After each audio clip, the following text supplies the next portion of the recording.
Alcatraz, a high-security prison built of concrete and steel on an island surrounded by the frigid waters of San Francisco Bay.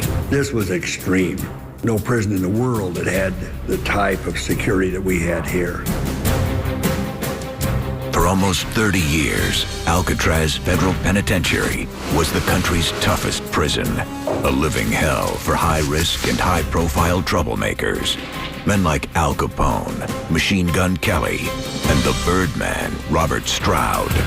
The purpose of Alcatraz was actually to completely isolate some of America's worst. If you broke the rules or broke the law, you went to prison. If you broke the rules in prison, you came to Alcatraz.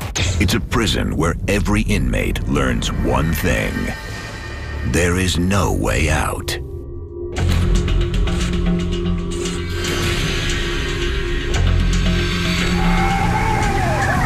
Just 4 hours after one of the most daring breaks in the history of the Dallas County. 1933, America is in crisis.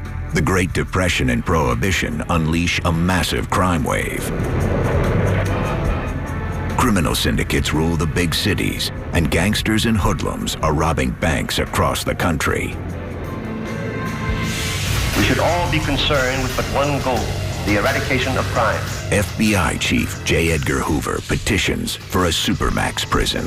In 1934, the Justice Department takes control of Alcatraz Island, a former military prison sitting just over a mile from the city of San Francisco.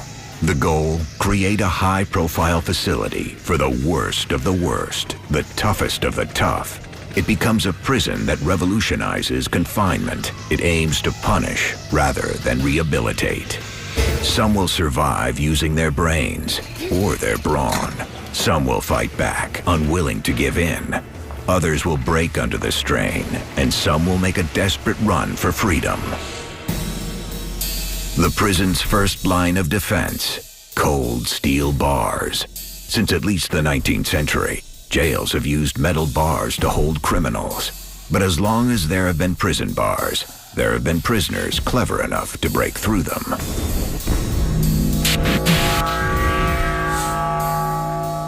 There's very few prisoners at Alcatraz or any other penitentiary, federal or state, that at one time or another doesn't hatch a plot to escape. The U.S. Army first built the Alcatraz cell house as a military prison in 1909. Like other prisons of the era, Army engineers installed flat steel bars on the cells. The metal itself was strong, but no match for a standard hacksaw blade. Joe Tate is a prison equipment engineer at Southern Folger. This gives you a nice even place to cut on, a nice flat to cut on. If an inmate takes a hacksaw to this, he'd be out in a couple of days. When the prison became a federal penitentiary in 1934, officials gave the Rock an upgrade, covering the prison with tough, tool-resistant bars that would grind up saw blades. They've been heat treated, and what that causes is a carbon buildup in the steel that you can't use a hacksaw to cut this with. If an inmate tries to saw through this, all he'd do is spend his years and years just grinding away. Over the years, the tough convicts on Alcatraz try every way imaginable to break out. Most attempts failed. This is case-hardened steel, and it's pretty near impossible to saw through this.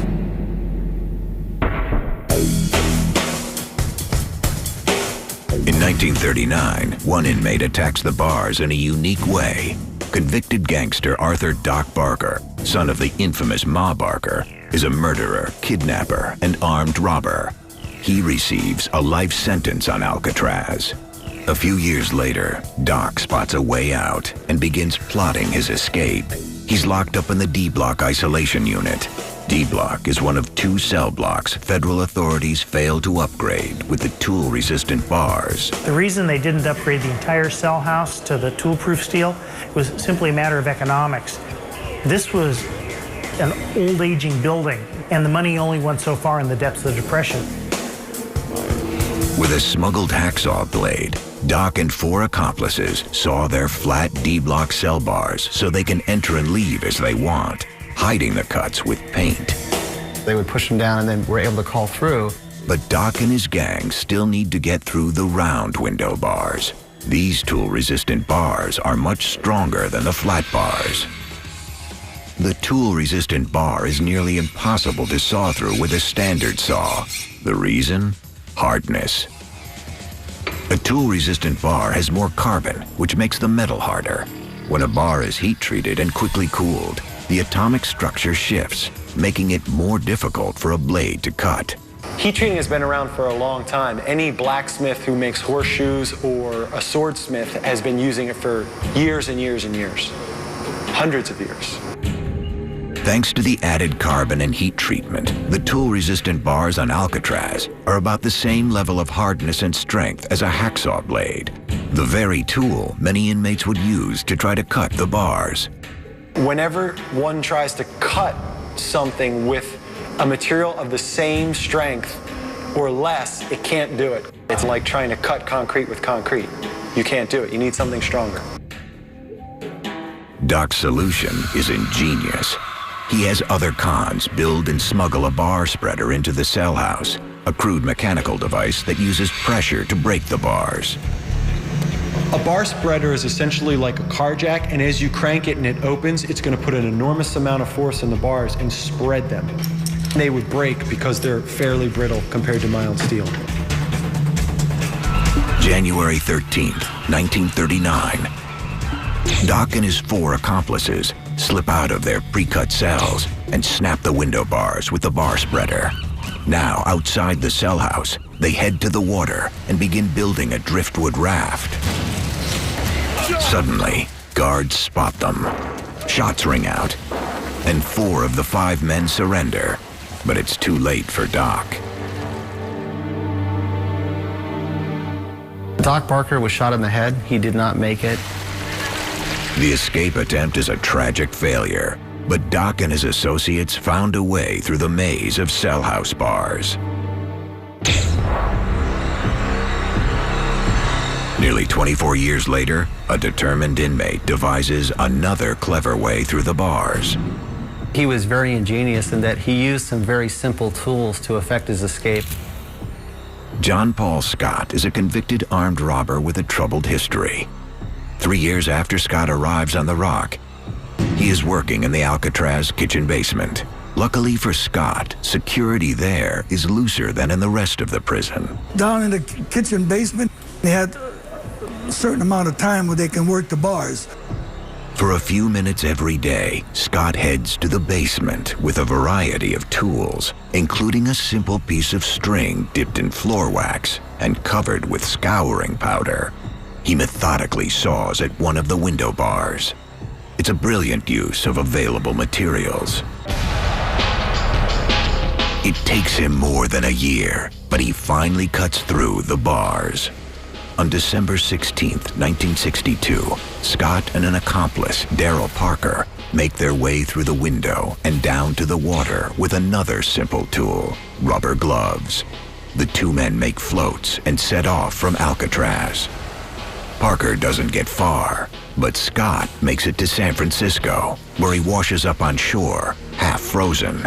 The cold got to him so badly that he felt like his legs were paralyzed. Scott was thrown back in prison, another failed attempt to break out of Alcatraz. It was a good escape strategy, but he was hypothermic by the time he made it to shore. John Paul Scott is just one of many who try to run from the iron grasp of Alcatraz. Escape becomes an all-consuming ambition to many of its prisoners, all of whom come to grips with its most ruthless security barrier, the freezing currents of the San Francisco Bay. Alcatraz, a fearsome concrete penitentiary with tiny cells and dozens of armed guards. One reason Alcatraz is so tough and so effective as a prison is its natural setting. The cold, inhospitable island is surrounded by miles of bone-chilling water.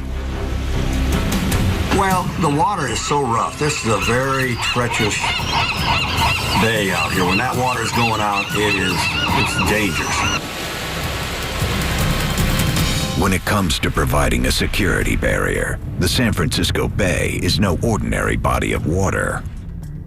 Alcatraz is more than a mile from land in any direction. The water averages 54 degrees. When it's that low, hypothermia, a dangerous drop in core body temperature that can kill, sets in after only 30 minutes, less time than it takes to swim to land. Dr. Tom Nuckton is an expert on cold water survival. A competitive swimmer can make that swim between 30 minutes and an hour. An inexperienced swimmer would take longer, possibly over an hour, and that's when hypothermia really becomes a major factor, because the longer you're in the water, the more you're exposed to the cold, and the more likely you are of developing hypothermia. What's more, tides in the bay force a tremendous amount of water through the narrow passage of the Golden Gate, more than 2 trillion gallons a day. Because it all has to squeeze through an opening just 1 mile wide, tidal speeds can usually reach over 5 knots, or nearly 6 miles per hour.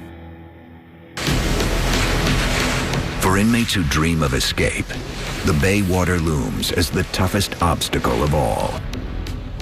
But authorities are confident the island is secure. The intimidating waters of the bay didn't deter Alcatraz's most creative convicts. Numerous attempts were made by some of its most famous inmates. Former public enemy number 1, Floyd Hamilton, hatches a bold plot to secure his freedom. Floyd Hamilton grew up in Texas with the notorious crime couple, Bonnie and Clyde. He starts as their getaway driver and graduates to the FBI's 10 Most Wanted list. In 1938, authorities finally arrest Hamilton and throw him in jail for 30 years.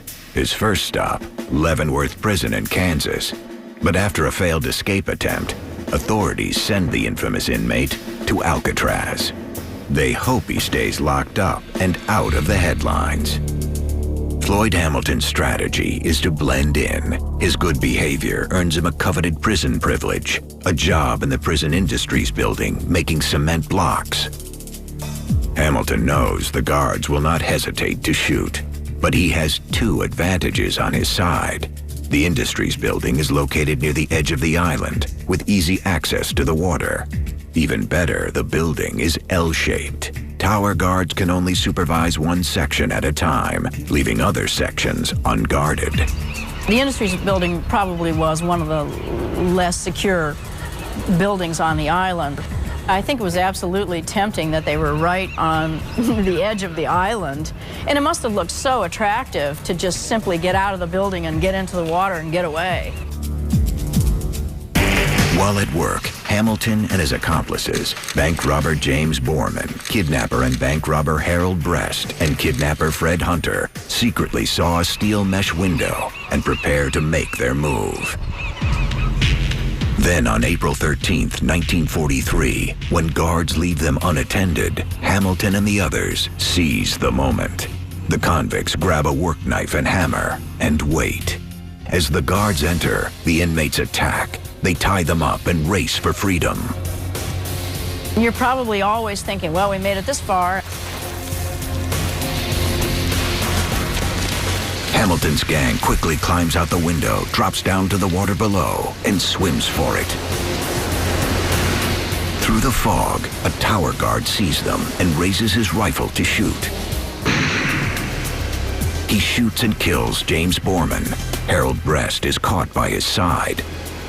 Fred Hunter hides inside a cave, but soon gives up. Unseen by the guards, Hamilton takes refuge in an island cave where he is trapped by the icy water and battering waves. You're freezing, you're uncomfortable, the water is pushing you back, and so his chances of escape were nil, and for all he knew, he was going to die there. After 3 days of hiding and exposure, Hamilton is exhausted. There is no way he can swim to freedom. Instead, he crawls back up to the prison and gives up. I've talked to Floyd Hamilton, Clyde Johnson, the guys were in the water, in the cold water. It was a fortress, you couldn't get out of here. There's no way, and even trying that water. These These Alcatraz escapees were clever. They were defeated by the San Francisco Bay and by the guards' use of deadly force.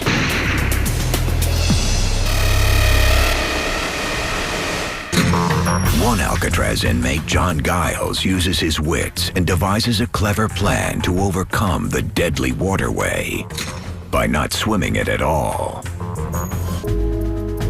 John Giles was a longtime felon with a history of armed robbery, murder, and prison escape. Arriving at Alcatraz in 1935, he begins scheming and dreaming, but to the guards, he behaves like a model inmate. John Giles was described as a very quiet, almost intellectual prisoner. He was very trusted and actually well-liked by the guards. Giles's good behavior earns him a job at the Alcatraz docks, sweeping up after new shipments of army laundry.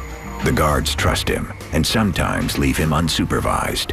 For 10 years, he uses the privilege to his advantage to assemble the components of a military uniform.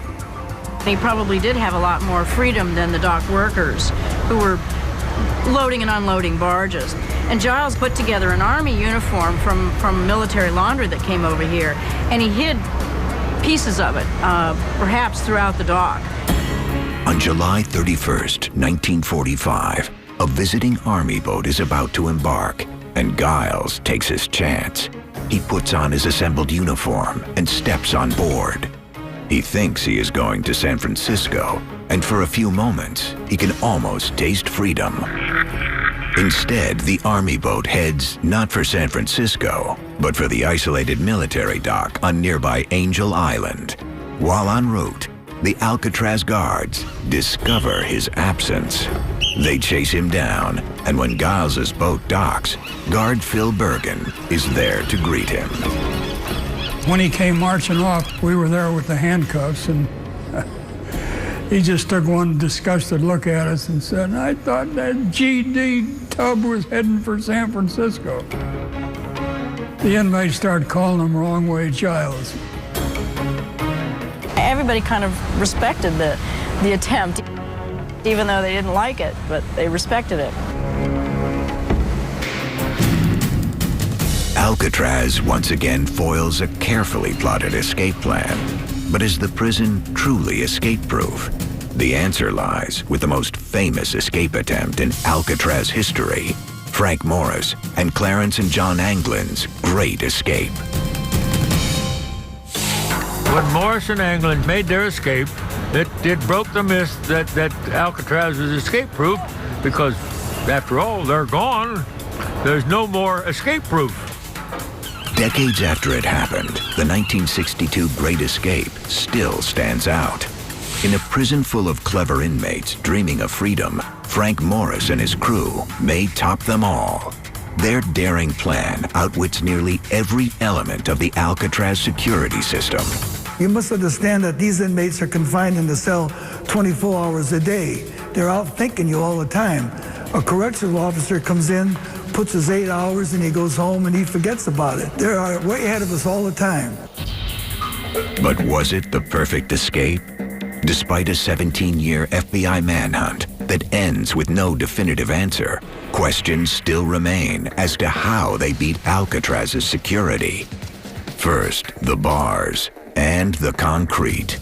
Early on, Frank Morris and the Anglin brothers realize it is almost impossible to get through the heat-treated cell bars on the sliding front doors. Instead, they work on the ventilation grills in the back of their cells, drilling small holes in the concrete.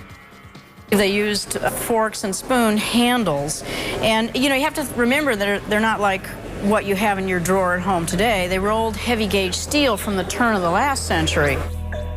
Next, the locks. To get out of the cell house, the inmates need keys from the heavily guarded gun gallery.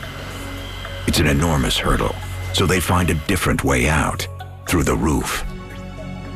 Frank Morris was always credited with being one of the masterminds of this escape. In actuality, it was really Alan West who saw the route and got everybody up here. A convicted car thief doing cell house maintenance, West works on top of cell block B when he finds an unsealed vent leading to the roof. Even though West never joins the actual escape, His discovery means the inmates can avoid the cell house doors, locks, and keys.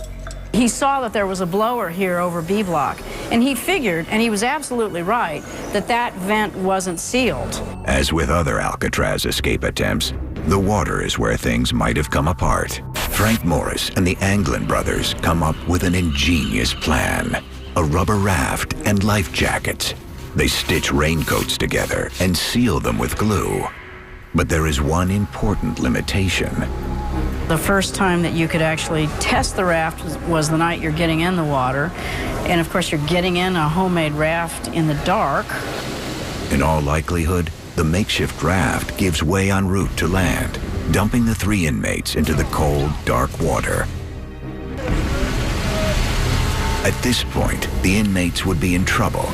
Coast Guard records from that night show the water temperature was between 50 and 54 degrees, and the 3 men would have been completely unprepared, thanks to a key decision by prison authorities.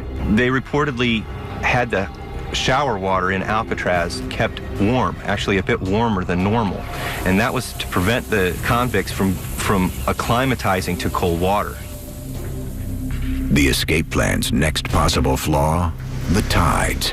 Investigators believe the inmates entered the water at around 11 p.m. on June 11, 1962. Records from the U.S. Army Engineers Office for that time show an outgoing tide of about 2 knots, or 2.3 miles per hour. The men would be pulled slowly but surely out to sea. If the raft went down, the 3 inmates would have been fighting for their lives at night in very cold water, with only homemade life jackets to keep them afloat. Then the relentless outgoing tide would have pulled them further out before they could reach the shore. So what I think most likely happened is they did become hypothermic. I think eventually, within an hour to 2 hours, they were probably unable to keep themselves above water, and they drowned.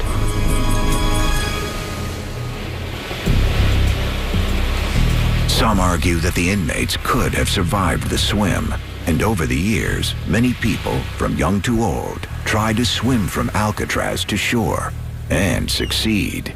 Most are experienced swimmers who grease up for insulation or wear wetsuits, and they have one more advantage the inmates never had. Most competitive events are done at slack tide so that the athletes don't have to deal with the current. In the end, there's no proof the raft didn't work. Yet there's no confirmed sighting of Frank Morris, John, or Clarence Anglin on land. The reason I think they made it, why they got away, was because everybody else that tried to get off this island was accounted for. Those 3 guys are still unaccounted for today. So that makes me think they got away. I think they got in that water and their raft failed, and they were suddenly swimming in an outgoing tide. And that's not a good scenario. It's very cold. It's not likely that they made it, particularly when you can reduce the entire escape to 2 facts. There were no bodies found in the bay, and there was no trace on land. It's one of the enduring mysteries of Alcatraz, and one that may never be solved. But the question still lingers. What would make someone go to such lengths to escape? The answer lies within these walls. To hardened criminals around the country, the name Alcatraz intimidates. What design and security measures made this prison so tough? The answer is more than just physical, but mental. To the convicts, one answer was all around them: the cold confines of their prison cells. At Alcatraz, hardened criminals like Whitey Thompson also fight for their sanity. Whitey arrived on Alcatraz in 1958. He had a track record of 33 bank robberies. He was not prepared for the rock. It wasn't even existing because to me it was like time has stopped. It was dead. Nothing meant anything anymore.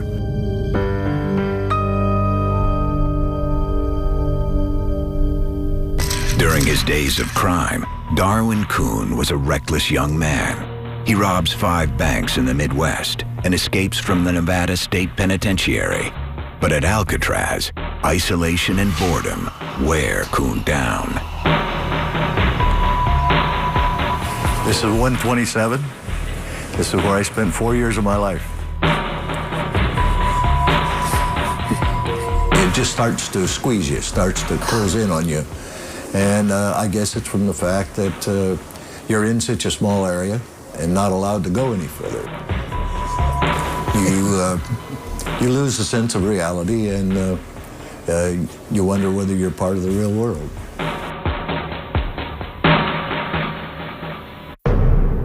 Tough guys on the outside, now on the inside. Every inmate on Alcatraz, from celebrity gangster to back page bad guy, face a new world with new rules.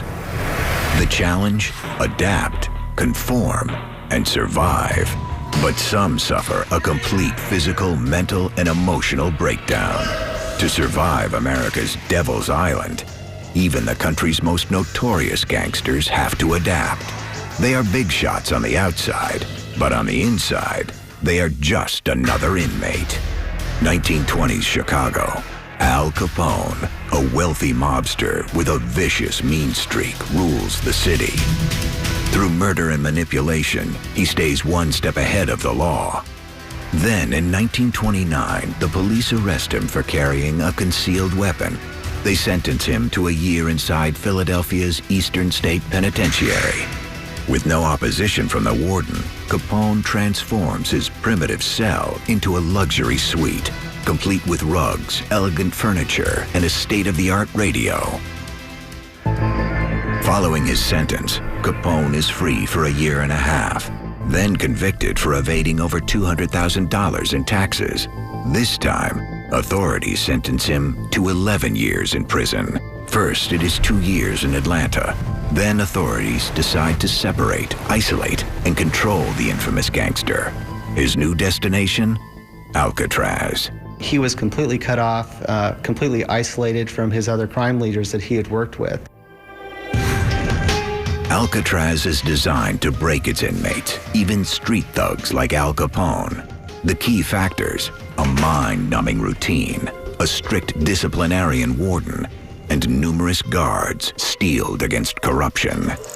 Their objective is punishment, not rehabilitation. In a prison where every con is treated the same, Capone's formerly glamorous reputation and wealth make him a target for constant threats and attack. Convicted bank robber John Decker spends 4.5 years on Alcatraz in the 50s. Al Capone was out here.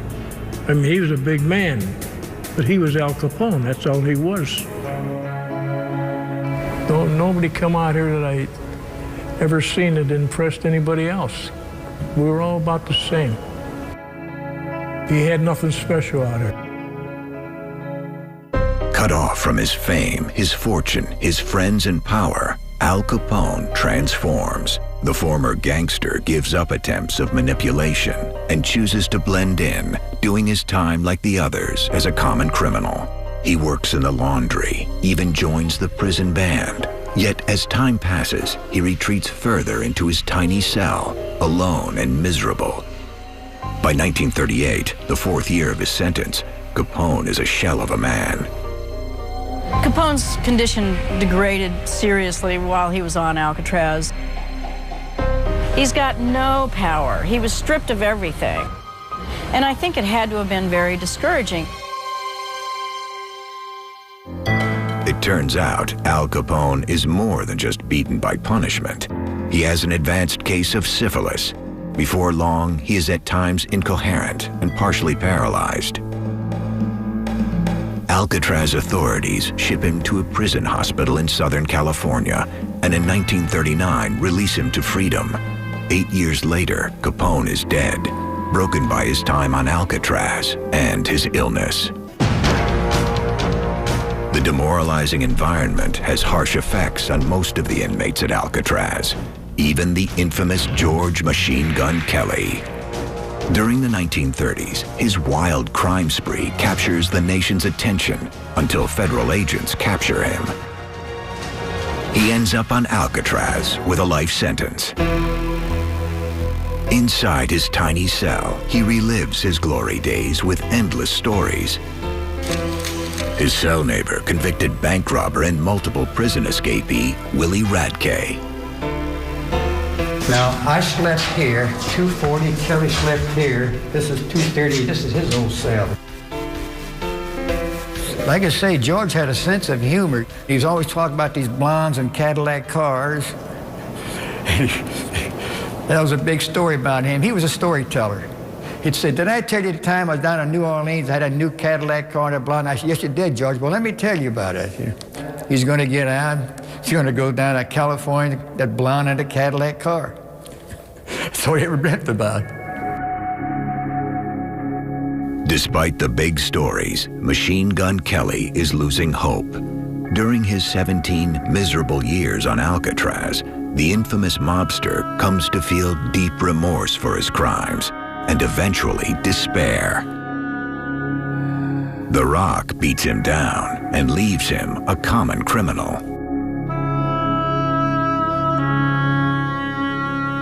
Transferred to Leavenworth Federal Prison, Kelly dies in 1954 of a heart attack.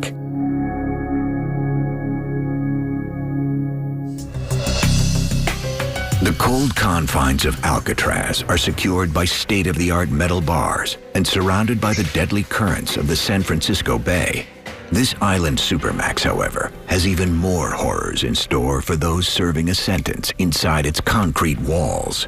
Convicts who break the rules while at Alcatraz are put in solitary, the notorious D Block, where inmates who have already lost their freedom try to hold on to their grip on reality. Alcatraz has many levels of hell. The top tiers of its D Block is one of them, containing long-term isolation cells for convicts. These inmates are confined to their cells with only one visit to the rec yard per week.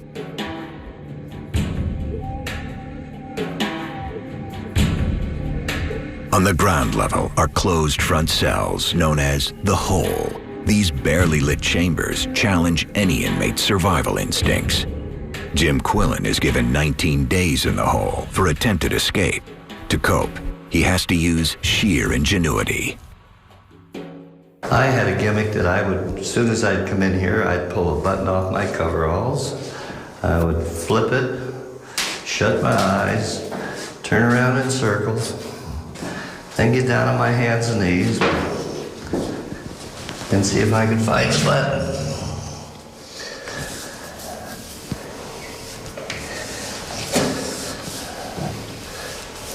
And I would do this over and over and over and over again until my arms and my hands and my knees would get so sore I couldn't find it. I couldn't stand it anymore. And then I would do it again. The worst punishment in D Block? The strip cell. Here there is no heat, no light, and the inmate wears no clothes. This cold, dark steel box pushes many men to the edge. When they close that door, you're in total darkness. This was total, complete isolation from the world. And the big thing to do was to keep yourself from going insane. To make it through the days of deprivation, prisoners here need mental toughness. Darwin Kuhn is dealt 29 days in the Hole for carrying a homemade knife called a shiv. His survival strategy? Somehow stay warm. That's all you wear is a pair of boxers. You have no bedding, sleep on a steel floor, and it's cold, and there's no way in here to get warm other than running in place or doing calisthenics. When I slept, I tried to keep as much of my body off the steel as I could, so to stay warm. Like I said, it's total misery, and it's just like you're not a real person. You're kind of just existing. It's a real mental struggle to keep yourself together. I mean, you want to scream, you want to cry, and believe it, many a time you cry in here. The hole, the strip cell, and lower solitary are all forms of short-term punishment.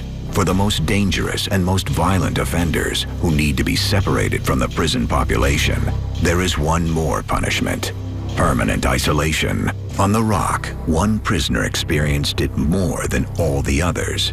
His name, Robert Stroud, better known as the Birdman of Alcatraz. Robert Stroud is different from the other prisoners. He didn't become famous because he was a criminal. He actually became famous because he was a prisoner. Robert Stroud's life is a series of violent encounters. In 1909, 18-year-old Stroud murders a man in Alaska. His punishment, 12 years in a federal prison. Ending up at Leavenworth, Stroud murders a prison guard. He earns the death sentence, but a presidential pardon converts the sentence to a life in prison, served entirely in solitary. He ended up being in segregation for the next 43 years, which is a lot like being stuck in your bedroom for 43 years. Stroud spends the next 2 decades in Leavenworth isolation. To survive, he lives in the world of his mind, writing books about birds and keeping flocks of them in his cell. He is a difficult prisoner, and in 1942, authorities shipped Stroud to Alcatraz to keep him under control. The Birdman was dangerous, there's no question about it. He had already murdered 2 people. For Robert Stroud, isolation on Alcatraz is a completely different world. The warden put Stroud in permanent deep lockdown in the second-floor prison hospital. No birds, and no way to cause trouble. He is almost entirely cut off from human interaction, except for visits from the guards. This is Robert Stroud's cell. I used to play checkers with him to these bars from 12 midnight to 8 in the morning. The door was kept closed except to feed him 3 times a day. Other than that, he could not talk to anybody. Stroud stays in Alcatraz isolation for 17 long years. He immerses himself in books on language and law, but as the years pass, the troubled convict's mind begins to deteriorate. He would shave his face, he would shave his head, then he would shave his whole body. So the shaving of his body, I'm guessing that it was a way for him to control the overwhelming anxiety and maintain his mental stability. For nearly 2 decades, Robert Stroud is a cell house ghost, a legend the other inmates hardly talk about and rarely see. Surviving Alcatraz for most prisoners, whether in a cell in D Block or in isolation, challenges their physical and mental prowess. Some come apart and finally snap. Let me out of here! Alcatraz, a supermax prison that keeps its inmates locked up physically and emotionally. Cut off from the rest of the world and sometimes each other, despair seeps through its cold walls and settles into its convicts. Among island prisons, Alcatraz is unique. A maximum security prison sitting right next to the city of San Francisco. For the inmates, the proximity only adds to their misery. I also remember the Golden Gate Bridge out there.